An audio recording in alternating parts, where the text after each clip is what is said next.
a lot of shit comes up that people would want to vote on, like the bailouts, the war, all things of this nature. There's a lot of things that people would like that's going to affect us. We would like to vote on this, but you don't get to vote on it. You get to vote on a representative.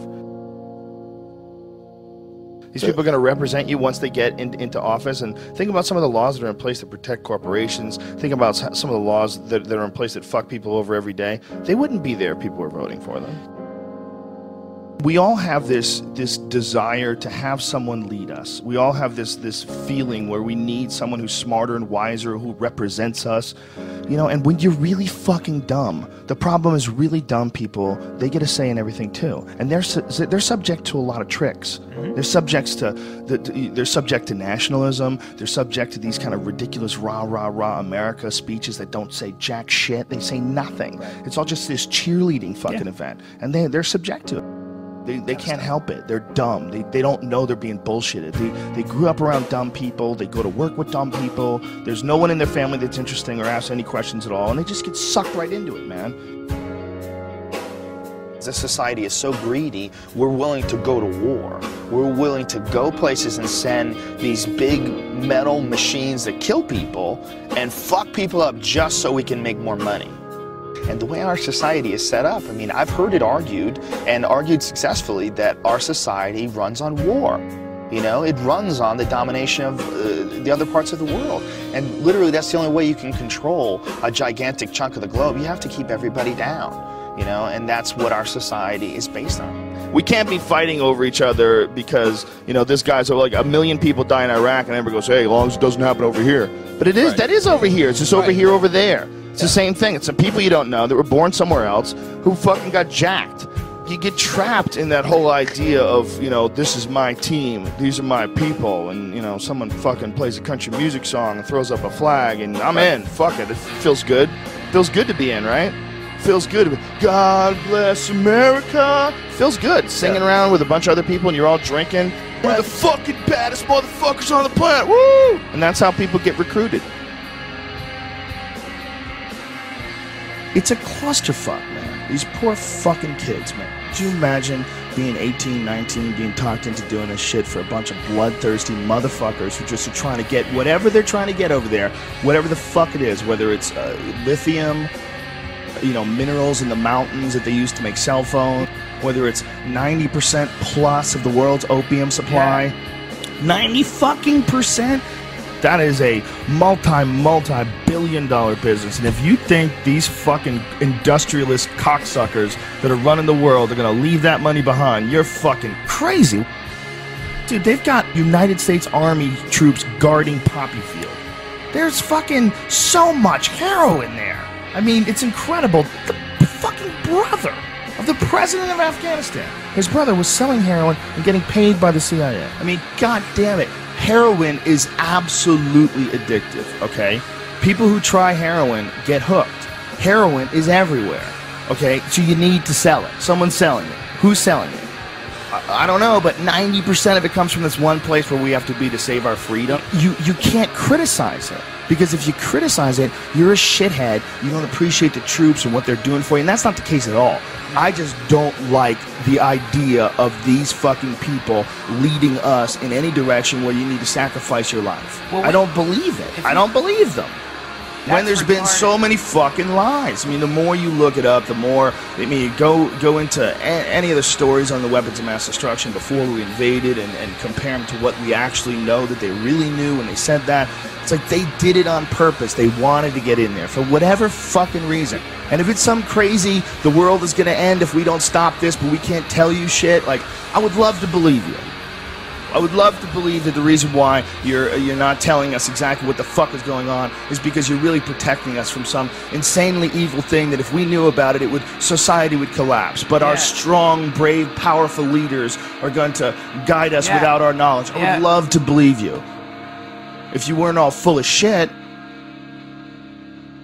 We're going to have to step back and look at it all in a different way. And I don't think you're going to get that from just voting for president and dealing with all this nonsense that we have right now with the the two-party system. We're spinning our wheels. We're not getting any traction. This is all nonsense. It's the same nonsense with Obama that we dealt with Bush. Special interest groups controlling what people say and do and what direction the country goes in and save us from the bad guys. Just shut the fuck up, man. It's the same nonsense. Operation Northwoods was something that was plotted out during the 1960s, signed by the Joint Chiefs of Staff, where they were going to fake terrorist attacks on American civilians and blame it on the Cubans so we could go to war with Cuba. It involved a bunch of shit, like blowing up a jetliner. They were going to have a drone jetliner and blow it up and say that people died on it, and this was going to get everybody fired up about going to war with Cuba. They were even going to attack Guantanamo Bay. They were going to arm Cuban friendlies to attack Guantanamo Bay so that we would have to go to war with Cuba. This is like our own government. They plotted this out. This is like real shit. I remember when I saw JFK, the Oliver Stone movie, and that was like part of the premise that JFK, that Oliver Stone was pushing in this film, is that they killed JFK because they wanted to stay in Vietnam because they were making a lot of money in Vietnam. And I remember at the time seeing that movie going, that is absolutely ridiculous. Who the fuck believes that? Are they going to start wars and keep wars going just so that they can make money, even though it's not a real war, it's not a just war? Nobody wants to go to war. That's stupid hippie bullshit. Well, as I got older and I started investigating history, you know, from way back to Vietnam, to the Gulf of Tonkin, to all the shit that happened when Kennedy and Nixon were in office, to all the shit that happened with Reagan and the Contras in Nicaragua and the Sandinistas, and all the different various things that have happened in human history where it's clear that the United States is, you know, we're fucking around with all kinds of things all the time to make money. And that there's a bunch of people that are profiting off of war.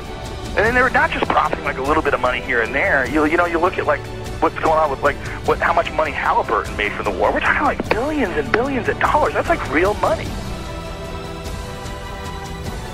This Eisenhower leaving office, and he's giving a speech warning the American people about the power of the military-industrial complex. You know, when you watch that, you're like, well, here is a sitting president who's leaving office, but the most important thing that he wants to tell people is that you have to be careful because there's a machine here that wants to go to war. There's a business behind going to other countries and fucking people up and taking their shit. And they come up with reasons to do this. And they sacrifice American lives to do this. And they do it for profit. And it sounds absolutely ridiculous. It sounds absolutely outrageous that the greatest country on earth could be involved in something like that from the get-go. But yet, that's what history says.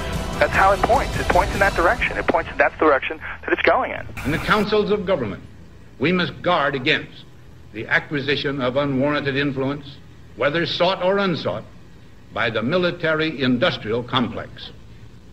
The potential for the disastrous rise of misplaced power exists and will persist. We must never let the weight of this combination endanger our liberties or democratic processes.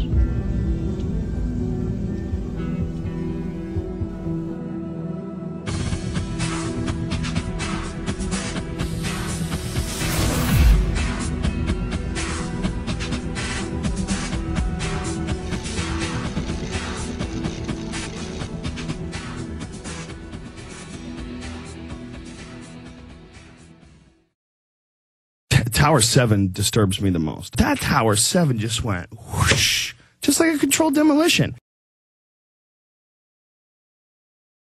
And everybody's like, yeah, but it had holes in the building, and you see the hole in the building. Yes, I see the hole in the building, but wouldn't it fall towards that hole? Why is it falling like that?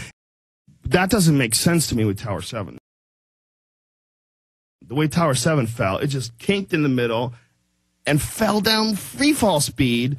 Almost. I mean, everybody they'll nitpick at you. Oh, it was 1/10 of a second slower than free fall. Even if it was just close to free fall, that's crazy. There was no resistance. It just gave up. Why wouldn't it wiggle and collapse towards where it got jacked? It just seems like a controlled demolition. That bothers me.